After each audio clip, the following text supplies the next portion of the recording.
Shrimad Bhagavatam class 59. നമ്മൾ ഇന്ന് നോക്കുന്ന സ്കന്ധം 3 അധ്യായം 30.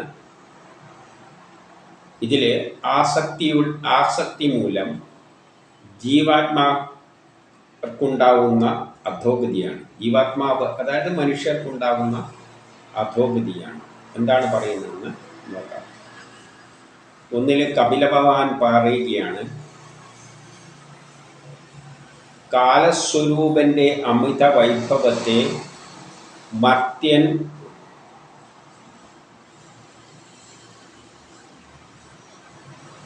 കാർമേഘത്തെ കാറ്റ് അടിച്ച് തകർക്കുന്നത് പോലെ. കാർമേഘത്തിന് അറിയില്ല കാറ്റിൻ്റെ ശക്തി, കാർമേഘത്തിന് അറിയില്ല കാറ്റിൻ്റെ ശക്തി. അപ്പം കാർമേഘ നിരക്ക് കാറ്റിൻ്റെ ഊക്കിനെ എന്ന പോലെ അറിയാതെ പോലെ കാലസ്വരൂപന്റെ അമിത വൈഭവത്തെ മർത്യൻ അറിയുന്നില്ല.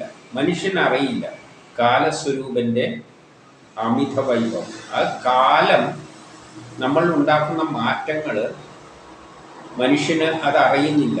കാലമനുസരിച്ചാണ് എല്ലാം ചെയ്യുന്നത്. ചിലപ്പം പിച്ചക്കാരനായിരിക്കും, പിറ്റത്തെ ദിവസം കോടീശ്വരനാണ് ഒരു ലോട്ടറി അടിച്ചിട്ട്. ഒരു ദിവസം കോടീശ്വരനാണെങ്കിൽ പിറ്റത്തെ ദിവസം ചിലപ്പം പിച്ചക്കാരനാവും. അപ്പം ഇതെല്ലാം കാലമാണ് ചെയ്തു കൂട്ടുന്നത്. ഈശ്വരൻ എന്നത് വേറൊന്നായിട്ട് നമ്മൾ കാണരുത്. എല്ലാ കാലം തന്നെയാണ്. നമ്മുടെ ജാതകം എന്ന് പറയുന്നതിൻ്റെ അടിസ്ഥാന തത്വം തന്നെ ആ കാലമാണ്. ഇന്ന സമയത്ത് ഇന്ന് നടക്കും. അതാണ് ജ്യോത്സ്യർ പറയുന്നത്. നമ്മൾ പോലും പറയുമ്പോൾ ചിലപ്പോൾ വിശ്വസിക്കില്ല, ഇതെല്ലാം നടക്കുന്ന കാര്യമാണ്, എന്ത് നിലയിലും എല്ലാം ചിന്തിക്കും. പക്ഷെ ആ സമയത്തുമ്പോൾ നടക്കുകയാണെങ്കിൽ നമ്മൾ പോലും അന്തം വിട്ടുപോകും. ഇതെങ്ങനെയാണ്? അതാ കാലമാണ്. മനുഷ്യരറിയുന്നില്ല കാലസ്വരൂപിൻ്റെ അമിത വൈഭവത്തെ. അതിൻ്റെ വൈഭവം ഭയങ്കരമാണ്. അതിനെ മനുഷ്യരും അറിയുന്നില്ല. ഏതുപോലെ എന്നാൽ മേഘങ്ങൾ അങ്ങനെ ഭയങ്കരം കൂട്ടാം, പക്ഷെ ഒരു കാറ്റ് വിചാരിച്ചതിന് അതിനെ അടിച്ച് എന്തെല്ലോ ആക്കി കളയാൻ പറ്റും.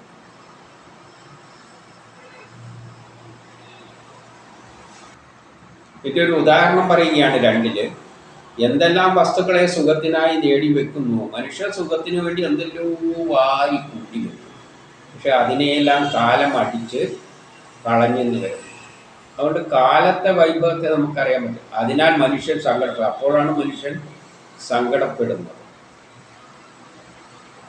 കാരണം 3 പറയുകയാണ്, കാരണം മലിനബുദ്ധിയായ മനുഷ്യൻ പുത്ര കളത്ര ദേഹ വീട് പറമ്പ് എന്നീ നശ്വര വസ്തുക്കളെ ശാശ്വതമായി കാണുന്നു. ഇത് എന്തുകൊണ്ടാണെന്ന് വെച്ചാൽ മനുഷ്യൻ ഇതെല്ലാം നശ്വര വസ്തുക്കളാണ്, നശിച്ചു പോകുന്ന വസ്തുക്കളാണ്. പുത്ര കളത്ര ദേഹം വീട് പറമ്പ് ഇതെല്ലാം എപ്പോഴും നിലനിൽക്കുന്നു എന്നുള്ള വിശ്വാസമൊന്നും വേണ്ട. അത് എപ്പോഴാണ് നഷ്ടപ്പെടുക എന്നൊന്നും പറയാൻ പറ്റില്ല. അത് ശാശ്വതമായി കാണുകയാണ്. മനുഷ്യൻ വിചാരിക്കുന്നത് ഇതെല്ലാം എൻ്റെ മരണം വരെ ഇതെല്ലാം ഒന്നിച്ചുണ്ടാവും. പുത്രനായാലും ഭാര്യയായാലും വസ്തുവായാലും വീടായാലും ഒന്നും പറയാൻ പറ്റില്ല. കാലമാണ് കൊണ്ടുതരുന്നതും അടിച്ച് കളയുന്നതും. അപ്പം കാലമാണ് എല്ലാം തീരുമാനം. ഇവിടെയുള്ള എല്ലാ സംഭവങ്ങളും കാലത്തിനനുസരിച്ചാണ് മാറുന്നത്. ആ കാലത്തെയാണ് ഈശ്വരനായിട്ട് കാണേണ്ടത്. എന്നിട്ട് അത് ബന്ധപ്പെട്ട് തന്നെയാണ് പറയുന്നത്, അവിദ്യാഗ്രസ്തനായ ജീവനാകട്ടെ. അവിദ്യാഗ്രസ്തൻ എന്ന് പറഞ്ഞാൽ വിദ്യ എന്ന് പറയുന്നതാണ് ആത്മജ്ഞാനം. ഈ ബ്രഹ്മം, ആത്മാവ് എന്ന് പറഞ്ഞാൽ വേറെ എന്തോ ഒരു ദൈവത്തെ പൂജിച്ചുകൊണ്ടിരിക്കുന്ന പരിപാടി ഒന്നുമല്ല. ആത്മജ്ഞാനം എന്ന് പറയുമ്പോൾ ബ്രഹ്മമാണ് നമ്മളായത്. നമ്മളുടെ പല കർമ്മങ്ങളും ചെയ്യിപ്പിക്കുന്നു. സമയത്തിൻ്റെ അടിസ്ഥാനത്തിൽ ഓരോ സമയം വരുമ്പോൾ നമ്മൾ ഓരോ കർമ്മം ചെയ്യിക്കുക. അപ്പം ചിലപ്പോൾ ഉയർന്ന സ്ഥലത്തെത്തും, ചിലപ്പോൾ താണ സ്ഥലത്തെത്തും. ഈ തത്വം ഇതാണ് ആത്മതത്വം. അപ്പോൾ അവിദ്യ അതാണ് ശരിയായ വിദ്യ. അവിദ്യ എന്ന് പറഞ്ഞാൽ മോഡേൺ സയൻസ്, നമ്മളിന്ന് ഭൗതിക സുഖങ്ങളുടെ പിന്നാലെ ഉപയോഗിക്കുന്ന സയൻസ്. ഗ്രസ്തനായ ജീവനാകട്ടെ ഈ സംസാരത്തിൽ ഏതേത് പിറവിയെടുക്കുന്നുവോ, നമ്മൾ ഈ ലോകത്തിൽ ഓരോ പിറവിയെടുക്കുന്നതിനാണ് ഓരോ കർമ്മങ്ങൾ ചെയ്യാൻ വേണ്ടിയാണ്. ആ പിറവിയിലെല്ലാം അവൻ മനോസുഖം തേടുന്നു. അങ്ങനെ പിറവിയെടുക്കുമ്പോൾ അവൻ എന്താണ് ചെയ്യുന്നത്? അവൻ മനോസുഖം തേടുകയാണ്. മനസ്സിന് സുഖം തേടിയിട്ട് ഓരോ പിറവി എടുക്കുമ്പോഴും അവൻ മനസ്സിന് സുഖത്തിന് വേണ്ടിയിട്ട് നടക്കുകയാണ്, സുഖത്തിന് അന്വേഷിച്ച് നടക്കുകയാണ്. എന്താവുന്നില്ല? വിരക്തനാവുന്നില്ല, വിരക്തി വരുന്നില്ല, ഈ ഇതിലൊന്നും താല്പര്യമില്ലാതെ വരുന്നില്ല, എല്ലാത്തിലും താല്പര്യം കയറിയിട്ട് നടക്കുകയാണ്.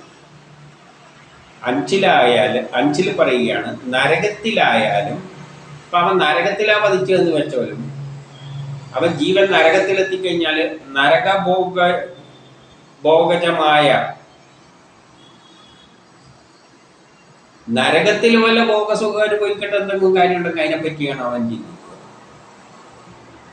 അവിടെയും നരകത്തിൽ എന്തെങ്കിലും സാധനങ്ങളെല്ലാം കാണുന്നത്. അതില് മനോസൗഖ്യത്തിൽ ഏർപ്പെടാൻ വേണ്ടിയിട്ടുള്ള താല്പര്യത്തില് നരകത്തിലാണ് ജീവിക്കുന്നുണ്ടെങ്കിൽ, നമ്മൾ എത്ര ദാരിദ്ര്യത്തിൽ ജീവിക്കുകയാണെങ്കിലും അവിടെയും അവിടെ എന്തെങ്കിലും നമ്മൾ ചെറിയ പല സുഖത്തിനെല്ലാം ചിന്തിക്കും.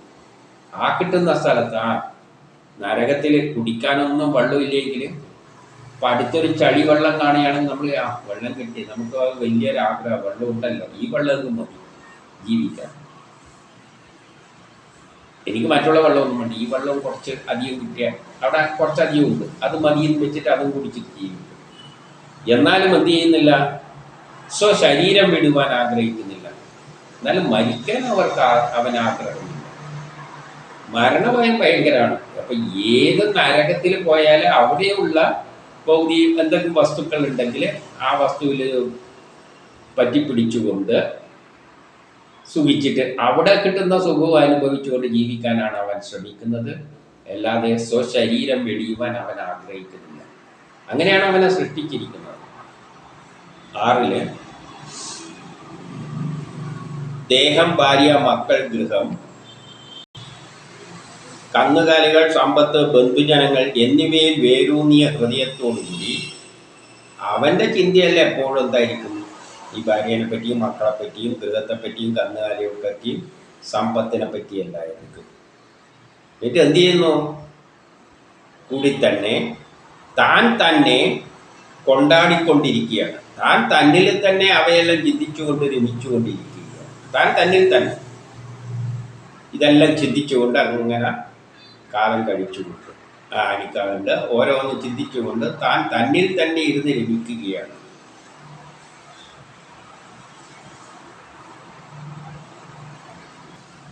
എന്നിട്ട് പറയുകയാണ്, ദുഷിച്ച ചിന്തയോടുകൂടിയ അജ്ഞാനി, ദുഷിച്ച ചിന്തകൾ, എല്ലാം ദുഷിച്ച ചിന്തകൾ തന്നെയാണ് അധിക ഭൂരിപക്ഷം, ദേഹാദികളുടെ പോഷണത്തിനായി, ശരീരത്തിൻ്റെ എല്ലാം പോഷണത്തിനായി ദുഷ്ടകർമ്മങ്ങൾ അറ്റമില്ലാതെ ചെയ്യുന്നു. ഒരു കണക്കുമില്ലാതെ ദുഷ്ടകർമ്മങ്ങൾ ചെയ്തുകൊണ്ടിരിക്കുകയാണ്. അതിനെ ശരീരം പോഷിപ്പിക്കാൻ, ശരീരം പോലെയുള്ളതിനെല്ലാം പോഷിപ്പിക്കാൻ വേണ്ടി. ഇനി 8 മുതൽ 9 വരെ പറയുന്നു, ഗൃഹസ്ഥൻ ദുർവൃത്തകളായ സ്ത്രീകളുടെ ഏകാന്തതയിൽ വെച്ച്, ദുർവൃത്തകളായ സ്ത്രീകൾ എന്ന് പറയുമ്പോൾ ഭാര്യനെ ഉദ്ദേശിച്ചല്ല, മറ്റു തരത്തിലാണ് വെച്ച് കാട്ടിക്കൂട്ടുന്ന മയക്കു വിദ്യകളായ അവരെ പറഞ്ഞു മയക്കാനുള്ള പല വിദ്യകളും പ്രയോഗിക്കും. ഒന്ന് ആത്മാർത്ഥത എന്നായിട്ടില്ല, അവിടെ ചേരുമ്പോൾ അത്തരം സ്ത്രീകളിലേക്ക് എടുത്തിട്ട് അവരെ സൂചിപ്പിക്കാൻ വേണ്ടി പലതും അടിച്ചുവിടും. മയക്ക് വിദ്യകളാണ്, അവരെ മയക്കാൻ വേണ്ടിയുള്ള വിദ്യകളാണ്. കുട്ടികളെ പോലെ കൊഞ്ചിക്കുഞ്ചിയെല്ലാം സംസാരിക്കുന്നവരുണ്ട്. അവിടെ എത്തുമ്പോൾ കുട്ടികളെ പോലെയല്ലാണ് സംസാരിക്കുക, ചെറിയ കൊച്ചുങ്ങളെ പോലെ കൊഞ്ചിക്കൊണ്ട് സംസാരിക്കും.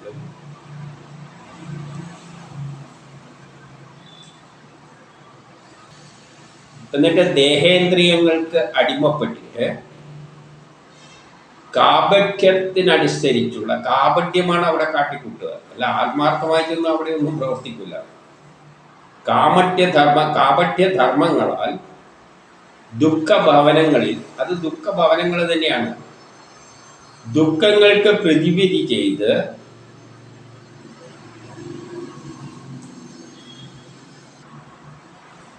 അതിനെയെല്ലാം സുഖമായിട്ട് ഉള്ളിൽ കരുതുന്നു.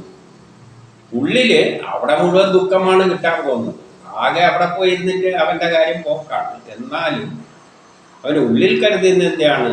സുഖമായി ഉള്ളിൽ കരുതുന്നത് എന്തോ വലിയ സുഖമാണെന്ന് ഉള്ളില് കരുതുകയാണ്.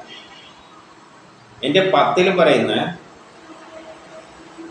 അവിടെ നിന്നും ഇവിടെ നിന്നും നേടിയ വമ്പിച്ച സമ്പാദ്യ സാമഗ്രികളെ കൊണ്ട് എവിടെ നിന്നെല്ലാം പോയിട്ട് പലതും സാമഗ്രികളെല്ലാം സമ്പാദിച്ചു കൊണ്ടുവരും. എന്നിട്ട് അവരെ പോറ്റുന്നു എന്നാണ് പറയുന്നത്. അവരെ പോറ്റുന്നു എന്ന് പറഞ്ഞാൽ മുമ്പ് പറഞ്ഞത് ദുഷ്ടസ്ത്രീകളെയാണ്. അപ്പോൾ അവരെ ഭാര്യമാരെന്നുള്ള അർത്ഥം എടുക്കണ്ട, വേണമെങ്കിലും എടുക്കുക. അവരെ പോറ്റുന്നു. എന്നിട്ട് അതിലൂടെയുള്ള അവശിഷ്ടം അനുഭവിച്ച് അവിടെ നിന്ന് കിട്ടുന്ന എന്തൊക്കെ അവശിഷ്ടങ്ങളാണ് അവൻ അനുഭവിക്കുന്നത്. താൻ ഒറ്റക്ക് അധോഗതിയെ പ്രാപിക്കുന്നു. അതോടുകൂടി അവൻ്റെ അധോഗതി അവിടെ വെച്ച് ആരംഭിക്കുകയാണ്. ഈ ഉള്ളതെല്ലാം വാങ്ങി എന്തെല്ലോ കഷ്ടപ്പെട്ട് ഉണ്ടാക്കിയതെല്ലാം എങ്ങനെയെല്ലാം ഉണ്ടാക്കിയെല്ലാം അവിടെ കൊണ്ട് കൊടുക്കും. എന്നിട്ട് അധോഗതി പ്രാപിച്ചിട്ട് ജീവിക്കുന്നു. എന്നിട്ട് പറയുന്നില്ല, ഉപജീവനം പിന്നെയും പിന്നെയും ആരംഭിക്കപ്പെട്ട് പിന്നെയും ഇത് ഒരു ദിവസം മാത്രമല്ല, ഇത് പല ദിവസങ്ങളിൽ ഇതിങ്ങനെ തുടർന്നുകൊണ്ടേയിരിക്കും. അതിന് കണക്കൊന്നുമില്ല. വലിയ ആശമൂത്ത്, പെരുത്ത ആശമൂത്തിട്ട് അന്യന്റെ ധനത്തിലായിരിക്കും പിന്നെ അവൻ്റെ ആവട്ടെ. ഇനി മറ്റുള്ള ധനം എങ്ങനെയൊക്കെ, കാരണം ഇവിടെ പൈസ എല്ലാം തരവാകുമ്പോൾ ഇന്നും പണം വേണമല്ലോ. പണം ഉണ്ടെങ്കിലല്ലേ ചെല്ലാൻ പറ്റും. അതുകൊണ്ട് അന്യന്റെ പണത്തിൽ പിന്നെ ആഗ്രഹം മൂക്കും. അതിലായിരിക്കും പിന്നെ അഭിലാഷം. ആ പണമെല്ലാം ഇങ്ങനെ എൻ്റെ കൈമിൽ എത്താമെന്നുള്ളത്. 12 മന്ദബുദ്ധിയായ അവൻ മന്ദബുദ്ധിയാണ്. കുടുംബം പോറ്റാൻ കെൽപ്പില്ലാത്തവനായി. അവന് പിന്നെ കുടുംബം പോറ്റാനുള്ള കെൽപ്പൊന്നും ഉണ്ടാവില്ല. എല്ലാം തൊലച്ചിട്ട് കുടുംബം പോറ്റാൻ കെൽപ്പില്ലാത്തവനായി, ഭാഗ്യം കെട്ടവനായും വ്യർത്ഥ പ്രവർത്തനത്താലും എന്തെങ്കിലും അർത്ഥമില്ലാതെ എന്തെങ്കിലും പ്രവർത്തനങ്ങളായിരിക്കും പിന്നെ ചെയ്യുക. പിന്നെ അവൻ ചെയ്ത് കൂട്ടുന്നതിനൊന്നൊരു വ്യർത്ഥമായ പ്രവൃത്തികളായിരിക്കും പിന്നെ അവൻ ചെയ്തു കൂട്ടുന്നത്. ഐശ്വര്യം നശിപ്പിച്ചു. പിന്നെ അവൻ്റെ ഐശ്വര്യം എല്ലാം നശിച്ചു. ദയനീയ ഭാവത്തിൽ പിന്നെ അവൻ്റെ ഭാവം എന്തായാലും അതുവരെ അഹങ്കാരമായിരിക്കും. പിന്നെ ഭയങ്കര ദയനീയ ഭാവത്തിൽ ചിന്തയിലാണ്ടുകൊണ്ട് നെടുവീർപ്പിടും. പിന്നെ ആ ജീവിതത്തിൽ അവന് നെടുവീർപ്പുകളാണ് ബാക്കിയുള്ള കാലം. എനിക്ക് 13 പറയാണ്, ഇപ്രകാരം തങ്ങളെ പുലർത്താൻ കഴിവില്ലാത്ത അവൻ കുടുംബം പോറ്റാൻ കഴിവില്ലാത്തവനായിട്ട് മാറുകയാണ്. അപ്പോൾ അവരെ ഭാര്യ മക്കൾ ഈ പ്രായമായ വയസ്സായ കാളയെ കർഷകൻ എങ്ങനെയാണ് കാണുക, അതുപോലെ അവന് പിന്നെ കാര്യമായിട്ട് ആദരിക്കാനൊന്നും നിൽക്കില്ല. അവന് ഒരു ശ്രദ്ധയും, അവനങ്ങനെ വന്നു പോകുന്നു എന്നുള്ള നിലയിൽ ഭാര്യയും മക്കളും എല്ലാം പിന്നെ അവനെ കണക്കാക്കും. പിന്നെ 14 പറയാണ്, അപ്പോൾ കൂടി എങ്ങാലും ഇതെല്ലാം സംഭവിച്ചാലും അവനെന്ത് വരില്ല? വിഷയവിരക്തി വരില്ല. ഈ ലോകത്ത് ഇതെല്ലാം ഒരർത്ഥമില്ലാതെയാണ് എന്ന് വെച്ച് വിരക്തി വന്ന് ഇതിൽ നിന്നെല്ലാം മടുപ്പ് വന്നിട്ട് ഇട്ടെറിഞ്ഞ് പോകണം. അവൻ പോവില്ല. അപ്പോൾ കൂടി വിഷയവിരക്തി വരാതെ മുമ്പ് അവനെ ഭരിച്ചിരുന്ന ഉദ്യോഗസ്ഥൻ്റെ എല്ലാം പിന്നിൽ പോയിട്ട് അവൻ്റെ കീഴിൽ അടിമമാരി വർക്ക് ചെയ്ത്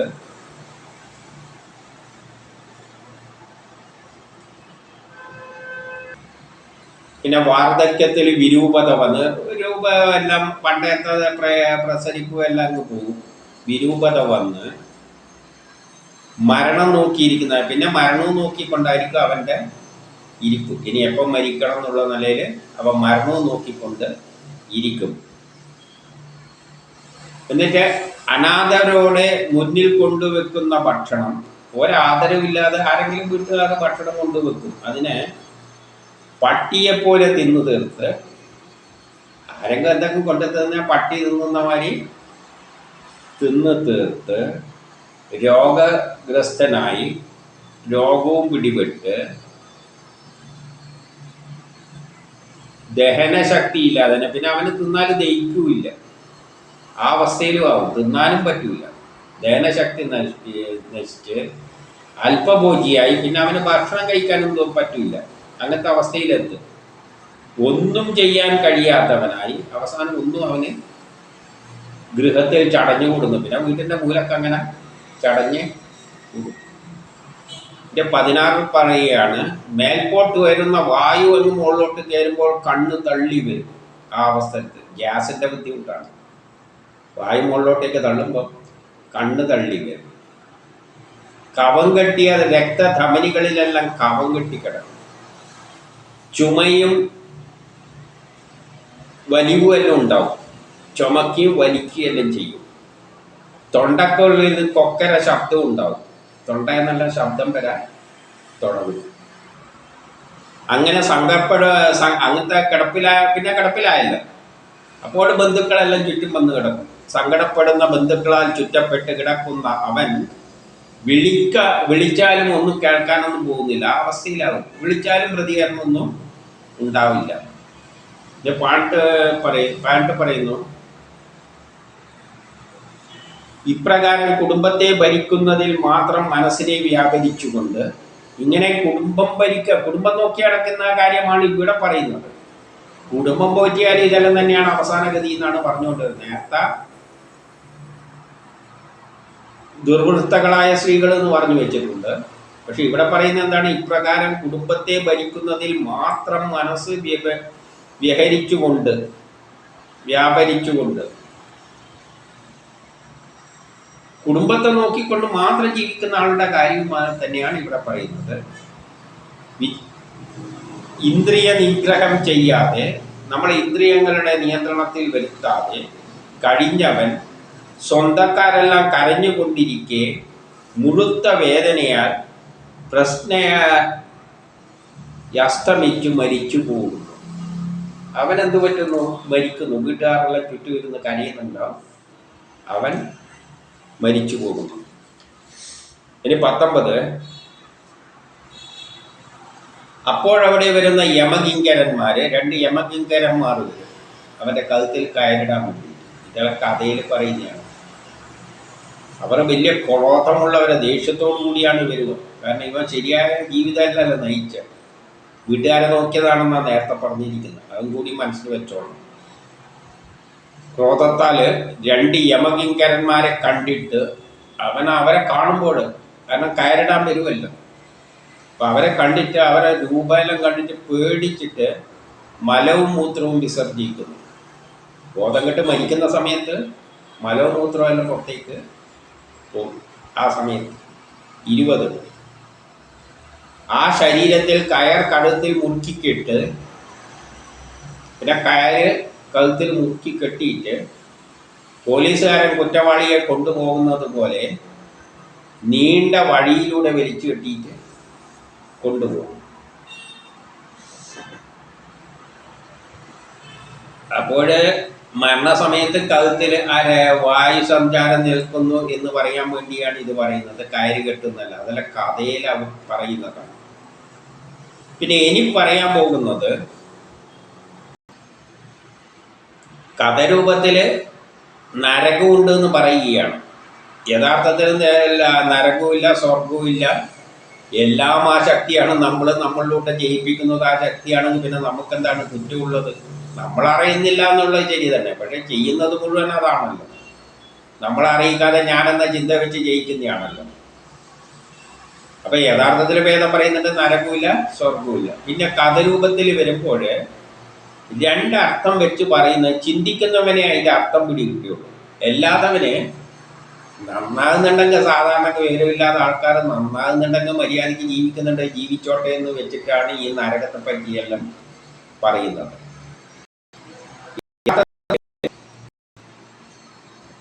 അതിന് സത്യം എന്ന് പറയുന്നതിന് കാരണം എന്താണ്? നാം എന്നത് ആത്മാവാണ്. അത് ആരെ സംബന്ധിച്ചിടത്തോളം, ബുദ്ധിയുള്ളവനെ സംബന്ധിച്ചിടത്തോളം അവന് പാപവും പുണ്യമൊന്നുമില്ല, നരകമൊന്നുമില്ല. കാരണം അവൻ ആത്മാവങ്ങ് പോവുകയാണ് മരിക്കുമ്പോൾ.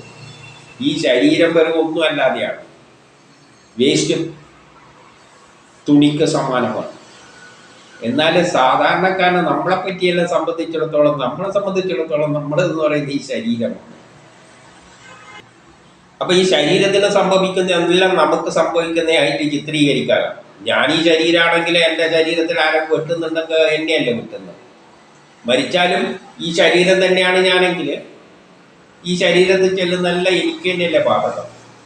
ആ നിലയിൽ നരകം ഈ ശരീരത്തിനുണ്ട്. കാരണം നമ്മൾ മരിച്ചു കഴിഞ്ഞാൽ എന്തെല്ലാമാണോ സംഭവിക്കുന്നത് അതെല്ലാമാണ് ഇവിടെ വിവരിക്കാൻ പോകുന്നത്. ചിലവര് പല ധാരണ മരണങ്ങളും എല്ലാം ഉണ്ടല്ലോ, അതെല്ലാം ഇതിൻ്റെ അകത്ത് വരും.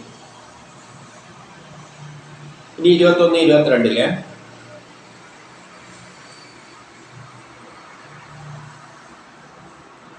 യമകം ആ ഭടന്മാരുടെ ഭീഷണികളാൽ പൊട്ടിത്തകർന്ന ഉൾത്തടത്തോടുകൂടി കിടിലം കൊണ്ടവനായിട്ട് അവൻ പേടിച്ചുകൊണ്ടാണ് അവർ വലിച്ചു കെട്ടിയിട്ട് അവനെ കൊണ്ടുപോവുക. വഴികളില് ശ്വാക്കള് അവന്റെ ശരീരമെല്ലാം കടിച്ചു പറിക്കും. അത് മരിച്ചു കഴിഞ്ഞാൽ ചിലവരിപ്പോൾ യുദ്ധക്കളത്തിലെല്ലാം കാണുന്ന പട്ടികളെല്ലാം കടിച്ചു വരിക്കും. കാരണം അവിടെയൊന്നും സംസ്കരിക്കാൻ, അല്ലെങ്കിൽ ഒരു പ്രളയം നടക്കുമ്പോഴല്ല, അല്ലെങ്കിൽ വേറെ ഏതെങ്കിലും കാട്ടിലാക്കി വെച്ചിട്ടാ മരിക്കുന്നുണ്ടെങ്കിൽ ആരും കണ്ടെത്തിയിട്ടില്ല എങ്കിൽ ചിലപ്പോൾ പട്ടികൾ കടിച്ചു വിരിച്ചു വരിക. അതിനെപ്പറ്റിയാണ് ഈ പറയുന്നത്. പട്ടികൾ ശരീരമാണ് ഞാനെങ്കിൽ എന്നെ തന്നെയാണ് പട്ടി കടിച്ചു വലിക്കുന്നത്. ആ നിലയിൽ എടുത്താൽ മതി. ചുറ്റുപടത്ത മണൽ പ്രദേശത്തു കൂടെയാണ് പോകുന്നത്. നമ്മൾ മരിച്ചു കൊണ്ടുപോകുമ്പോൾ, അല്ലെങ്കിൽ ചിലവർ മരിച്ചു കഴിഞ്ഞാൽ നല്ല മണലാരണ്യത്തിലെല്ലാം ചിലപ്പോൾ മരിച്ചു വീണ് കഴിഞ്ഞാൽ അവിടെ ചുട്ടു കൊള്ളുമല്ല. അപ്പൊ അതിലൊന്നും തെറ്റൊന്നുമില്ല, പറയുന്നതിലെ കാര്യം തന്നെയാണ് പറയുന്നത്. ചിലവർ അങ്ങനെ മരിക്കുന്നുണ്ട്. പിന്നെയോ കൊടും തീയും ചുടു കാറ്റും കൊണ്ട്, വെയിലും കൊടും ചൂടും കൊണ്ട്, വെയിലുണ്ടാകാം, നല്ല കൊടും ചൂട്. ഇപ്പം ആരെങ്കിലും എല്ലാം ഈ മരുഭൂമിയിലെല്ലാം മരിച്ചു വീഴുക, യുദ്ധസമയത്ത് മരുഭൂമിയിലെല്ലാം മരിച്ചു വിടുക കഴിഞ്ഞാൽ ആ ശരീരം പിന്നെ ആ വെയിലത്ത് കിടന്ന് പൊരിയും. ശരീരം ഞാനാണെങ്കിൽ ഞാൻ തന്നെയാണ് പൊരിയുന്നത്. അപ്പൊ അതിലൊന്നും പറയുന്നതിൽ തെറ്റൊന്നുമില്ല. ഇതാരുടെ കാര്യമാണ് പറയുന്നത്? ബ്രഹ്മസാക്ഷാത്കാരം നൽകി എല്ലാം ബ്രഹ്മമാണ് എന്ന് ചിന്തിക്കുന്നവരുടെയല്ല, സാധാരണ നമ്മളെപ്പോലെയുള്ള കാര്യം. അപ്പൊ അത് വെയിലെല്ലാം കൊള്ളും, ചുട്ടുപൊള്ളുന്നവനായിട്ടും ആ മണൽ സ്ഥലത്തെല്ലാം ചുട്ടുപൊള്ളുന്ന. അല്ലെങ്കിലും നമ്മളെ ദഹിപ്പിക്കുമ്പോഴും ചുട്ടുപൊള്ളിയല്ലേ, നമ്മളെ ശരീരമല്ലേ ദഹിപ്പിക്കുന്നത്. എന്നെയല്ലേ, ഞാൻ ഈ ശരീരമാണെങ്കിൽ എന്നെയല്ലേ ദഹിപ്പിക്കുന്നത്, ആത്മാവല്ലല്ലോ, ശരീരമല്ലേ. ശരീരമാണ് ഞാനുണ്ടെങ്കിൽ, അതുകൊണ്ടല്ലേ മരിച്ചു കഴിഞ്ഞാൽ നമ്മളെ ശരീരത്തിൽ ഉടുപ്പെല്ലാം വെച്ച് കണ്ണടയെല്ലാം വെച്ച് പൗഡറെല്ലാം ഒടിപ്പിക്കുന്നത്. എന്ത് വിചാരിച്ചിട്ട് ഈ ശരീരം ഞാനാണെന്ന് വെച്ചിട്ട്. അപ്പൊ ആ ശരീരത്തിലല്ലേ പിന്നെ കൊണ്ടായിട്ട് തീര് വെച്ചിട്ട് കത്തിക്കുന്നത്. അപ്പൊ നമ്മളെ തന്നെയാണ് കത്തിക്കുന്നത്. സാധാരണക്കാരന് അജ്ഞാനികളെ സംബന്ധിച്ചിടത്തോളം അവരുടെ ശരീരം അവരെ തന്നെയാണ് കത്തിക്കുന്നത്. പുറത്ത് ചാട്ട കൊണ്ടുള്ള അടിയേറ്റ് ചിലവരെല്ലാം അടി കൊണ്ടിട്ടെല്ലാം തന്നെയാണ് ചാവുന്നത്. പിന്നെയോ പിന്നെ നടക്കാനും ശക്തിയില്ലാതെ, നടക്കാൻ വയ്യാതെ അവൻ എന്ത് ചെയ്യും? തൻ്റെ പഴയ തെറ്റുകളെല്ലാം ഓർത്തിട്ട് അവൻ വല്ലാതെ പശ്ചാത്തപിക്കും എന്ന് പറയുകയാണ്. പിന്നെ 23 അവനെന്തായിപ്പോ വീണു പോകും, തളർന്നിട്ട് ചൂടും വെയിലും എല്ലാം കൊണ്ടിട്ട് പിന്നെ ബോധം കെട്ടുപോകും. പിന്നെ എഴുന്നേറ്റ് പിന്നെ അവരെ പിന്നാലെ നടക്കണമല്ലോ. അവൻ്റെ കഴിഞ്ഞ കാലത്തെ എല്ലാം ഓർക്കുകയും ചെയ്യും. അതിനെല്ലാം അനുസരിച്ചിട്ടുള്ള ശിക്ഷയെല്ലാം അവന് കിട്ടുന്നതാണ് 24. പിന്നെ 25, 26 എന്ത് പറയുന്നു? അവൻ്റെ ശരീരം വിറകുകളെല്ലാം വെച്ചിട്ട് അവൻ്റെ ശരീരത്തുമ്മല് അസ്ഥിമലെല്ലാം വിറക് കൊണ്ട് വെക്കും, ശക്തി ദഹിപ്പിക്കാൻ. ഇതെല്ലാം നരകത്തിൽ ചെയ്യുന്ന മാതിരിയാണ് പറഞ്ഞു വെച്ചിരിക്കുന്നത്. എന്നാലും അവസാനം അത് പറയുന്നുണ്ട് വേറൊരു തരത്തിൽ മനസ്സിലാക്കാൻ വേണ്ടിയിട്ട്. അത് പിന്നെ പറയാം. അപ്പോൾ വിറകെല്ലാം ദഹിപ്പിക്കാൻ വെക്കും. ചിലവർ സ്വന്തം മാംസം തന്നെ കഴിക്കുമെന്നാണ് പറയുന്നത്. അല്ലെങ്കിൽ ചിലപ്പോൾ പട്ടികളെല്ലാം മറ്റുള്ള ജീവജാലങ്ങളെല്ലാം തിന്നുകയോ എല്ലാം ചെയ്യുമെന്ന് പറയുന്നുണ്ട് ഈ ശരീരം. ചില സ്ഥലത്തെല്ലാം ആരും ഇല്ലാതെ മരിച്ചു കിടന്നു കഴിഞ്ഞാൽ, അല്ലെങ്കിൽ അങ്ങനെയുള്ള ചിലവരെല്ലാം ഈ പണ്ട് ജയിലിലെല്ലാം പിടിച്ചിടും, എല്ലാവരെയും കയറിയിട്ട് ഒരു മുറിയിൽ പിടിച്ചിടും. അവസാനം അവന്മാർ വിശക്കുമ്പോൾ അവരവരുടെ കൈയെല്ലാം കടിച്ചു തിന്നെല്ലാം പറഞ്ഞു കേട്ടിട്ടുണ്ട്. ഇതെല്ലാം ലോകത്ത് സംഭവിക്കുന്ന കാര്യങ്ങൾ തന്നെയാണ്. പിന്നെ എന്താ, പട്ടികൾ വന്ന് കടിക്കുക, പാമ്പ് വന്നിട്ട് ഇഴഞ്ഞ് ചെയ്യുക, ഇതെല്ലാം ഇവിടെ പറയുകയാണ്. ഇനി 27 ഓരോ ഭാഗമായിട്ട് അറുത്തിടുക ശരീരത്തിൽ, അതും നമ്മൾ കാണുന്നുണ്ട്. ശത്രുക്കളെല്ലാം കൊന്നിട്ട് പിന്നെ ആ ദേഷ്യം തീരാത്ത ആ ശരീരത്തിൽ തന്നെ വെട്ടി വെട്ടി കഷ്ടാക്കും. അത് മാത്രമല്ല, വേറൊരാളെ ശരീരം വെട്ടിയിട്ട് ചാക്ക് കെട്ടിക്കൊണ്ടുപോയാൽ നമുക്കറിയാം. ഒരാളെ വെട്ടി നുറുക്കിയിട്ട് ചാക്ക് കെട്ടിയിട്ട് കൊണ്ടുപോയത് അതെല്ലാം വാർത്ത കണ്ടല്ലോ. ആനയെ കൊണ്ട് രണ്ടാക്കി പിളർക്കും. ആന ചവിട്ടിയിട്ട് രണ്ടാകുന്നതെല്ലാം നമ്മൾ കണ്ടിട്ടുണ്ട്. മലമുകളിൽ നിന്ന് പിടിച്ച് താഴേക്ക് എറിയും, അതും നമ്മൾ കണ്ടിട്ടുണ്ട്. പലവരെ കൊല്ലാൻ വേണ്ടിയിട്ട് മുകളിൽ ടെറസിൻ്റെ മേലിന്ന് തള്ളിയിടുന്നതല്ല, അതെല്ലാം അതിൽ പെടുത്തിയാൽ മതി. അല്ല, ഈ ശരീരത്തെയാണ് നശിപ്പിക്കുന്നത്. വെള്ളത്തിലും കുഴിയിലും എല്ലാം താഴ്ത്തി പിടിക്കും, അങ്ങനെയും കൊല്ലുന്നുണ്ടല്ലോ. അല്ല, അടിയിൽ എന്നിട്ട് മരിച്ചു കഴിഞ്ഞാൽ കല്ല് കെട്ടിയിട്ട് കടലിലെല്ലാം കൊണ്ടിടുന്നുണ്ടല്ലോ, പൊന്തി വരാതിരിക്കാൻ വേണ്ടി. 28 പറയുകയാണ്,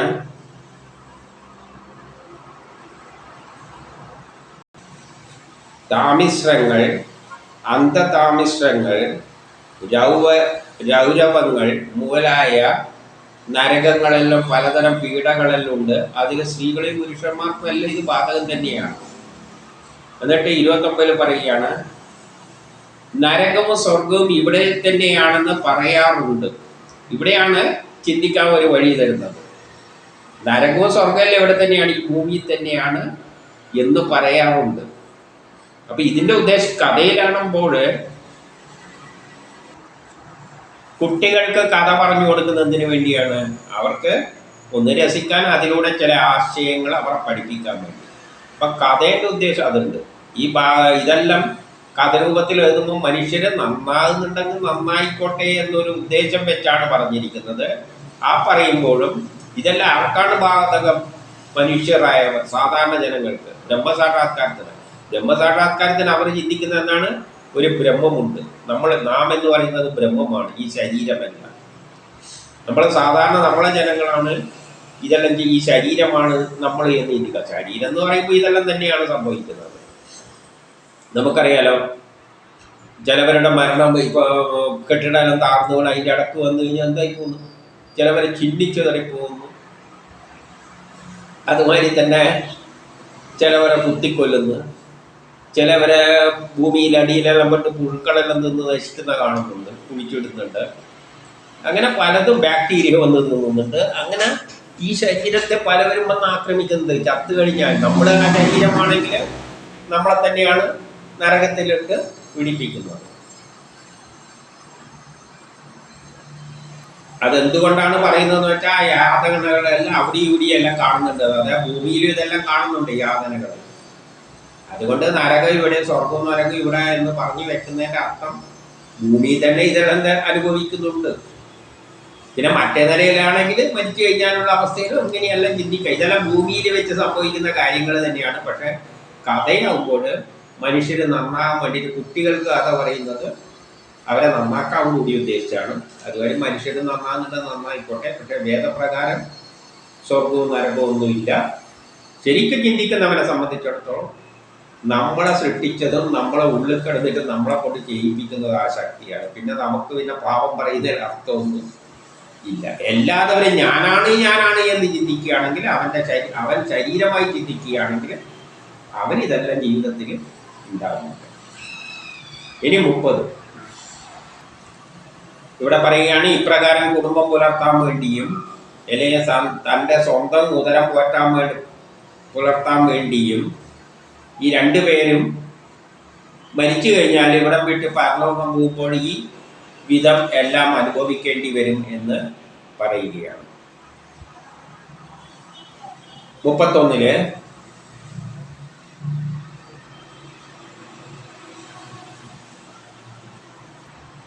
എന്നിട്ട് 31 പറയുകയാണ്, സഹജീവികൾക്ക് ദ്രോഹം ഏൽപ്പിച്ച ഈ ശരീരത്തെ അങ്ങ് ഉപേക്ഷിച്ചിട്ട് പിന്നെ എന്ത് ചെയ്യുകയാണ്, നമ്മൾ ഒറ്റക്കായിക്കൊണ്ട് തന്നെ നരകത്തിലെത്തി നരകാന്ധകാരത്തെ പ്രാപിക്കേണ്ടതായിട്ട് വരും. ഒറ്റക്കായിട്ട് നരകത്തിൽ നമ്മൾ അന്ധകാരത്തിൽ പതിക്കും.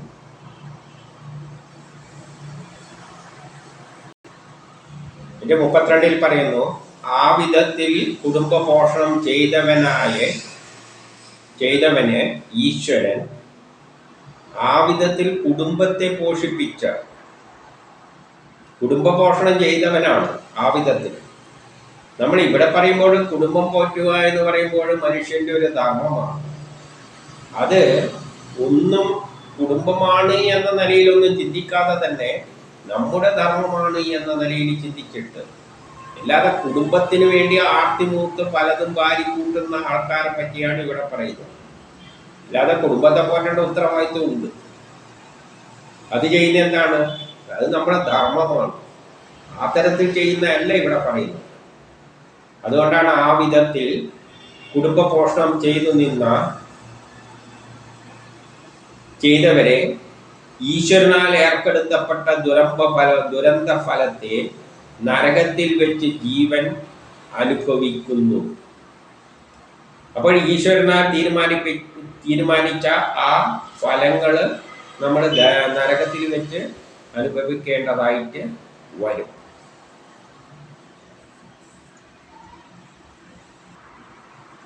ഇനി 33 പറയാണ്, കലർപ്പില്ലാത്ത അധർമ്മ മാർഗത്തിലൂടെ, അതായത് അത്രയും വ്യക്തമായിട്ട് അധർമ്മ മാർഗത്തിലൂടെ ചെയ്തെല്ലാം തെറ്റാണെന്നറിയാം. കുടുംബ പോഷണത്തിൽ ഉത്സാഹിയായ ജീവൻ, കുടുംബം പോഷിപ്പിക്കാൻ വേണ്ടിയിട്ട്, കുടുംബത്തെ നോക്കി അടക്കാൻ വേണ്ടിയിട്ട് അധർമ്മങ്ങൾ ചെയ്ത ജീവൻ നരകലോകത്തിന്റെ അവസാന സ്ഥാനമായ അന്ധതാമിശ്രത്തിലെത്തുക. അവിടത്തേക്ക് നരകത്തിന്റെ ഏറ്റവും അവസാനത്തെ സ്റ്റേജാണ് അന്ധതാമിശ്രം എന്നാ നേരത്തെ പറഞ്ഞാണ്. ആ നരകത്തിൽ ചെന്നുപെടുന്നു. എന്നിട്ട് അവിടെ വെച്ചിട്ട് ഈ ഫലങ്ങളെല്ലാം അനുഭവിക്കുന്നു. എന്നിട്ട് 34 പറയുകയാണ്, മനുഷ്യ ശരീരത്തിന്റെ പ്രാപ്തിക്ക് മുമ്പായി, ഇപ്പം നമ്മൾ ജനിക്കുന്നതിനെക്കാട്ടിയും മുമ്പായി, മനുഷ്യ ശരീരം പ്രാപ്തിക്കുന്നതിന് മുമ്പായിട്ട് നമ്മൾ എന്ത് ചെയ്യുന്നുണ്ട്, ഈ വേണ്ടുവോളം ദുഃഖാനുഭവങ്ങൾ അനുഭവിക്കുന്നുണ്ട്. അനുഭവിച്ച ശേഷം നമ്മൾ ചെയ്ത കഴിഞ്ഞ ജന്മത്തിൽ ചെയ്ത പാപമെല്ലാം അവിടെ വെച്ച് അനുഭവിച്ച് തീർത്തതിന് ശേഷം എന്ത് സംഭവിക്കുന്നു, വീണ്ടും ജീവൻ ഈ ശരീരത്തിൽ ചെന്ന് ചേർന്നതാണ്. അപ്പം നമ്മൾക്ക് കിട്ടിയ ഈ ശരീരം, ആ ജീവാത്മാവ് എന്നിലേക്ക് വന്നത് അതിന് മുമ്പിൽ ഇങ്ങനെയെല്ലാം കഴിഞ്ഞ ജന്മത്തിൽ ചെയ്ത കുറേ പാപങ്ങളെയെല്ലാം ഈ ഫലമെല്ലാം അനുഭവിച്ചതിൻ്റെ ശേഷമാണ് പിന്നെ ഈ ജന്മത്തിലേക്ക് വരുന്നത്. അതായത് ഈ സാധാരണ മനുഷ്യര് ഞാനെന്ന ചിന്ത വെച്ചുകൊണ്ട് നമ്മളെ കുടുംബത്തിനും നമുക്കും വേണ്ടിയിട്ട് പാടുപെടുമ്പോൾ കഷ്ടപ്പാടെല്ലാം ഉണ്ടാകും. അവസാനം അധോഗതിയാണ് ഉണ്ടാകുന്നത്. പിന്നെ മരിക്കുക ദുഃഖങ്ങളെല്ലാം സഹിച്ചിട്ട്, ജീവിതത്തിലെ ദുഃഖങ്ങൾ തന്നെയാണ്. മരിക്കുമ്പോഴെല്ലാം ഇങ്ങനെയുള്ള കഷ്ടപ്പാടുകളെല്ലാം ഉണ്ടാകും. അതെല്ലാം സഹിച്ചിട്ട് പിന്നെയും എന്ത് പറ്റും, പിന്നെയും ജനിക്കേണ്ട അവസ്ഥ ഉണ്ടാവും. അങ്ങനെ ജനിച്ചും മരിച്ചും ഇങ്ങനെ പോയിക്കൊണ്ടിരിക്കണം. നേരെ മറിച്ച് ബ്രഹ്മസാക്ഷാത്കാരം നടന്നാൽ പിന്നെ ജനനമില്ല, മരണവും ഇല്ല. അതുകൊണ്ട് ഏത് വേണമെന്നുള്ളത് തീരുമാനിച്ചു കൊടുക്കുക.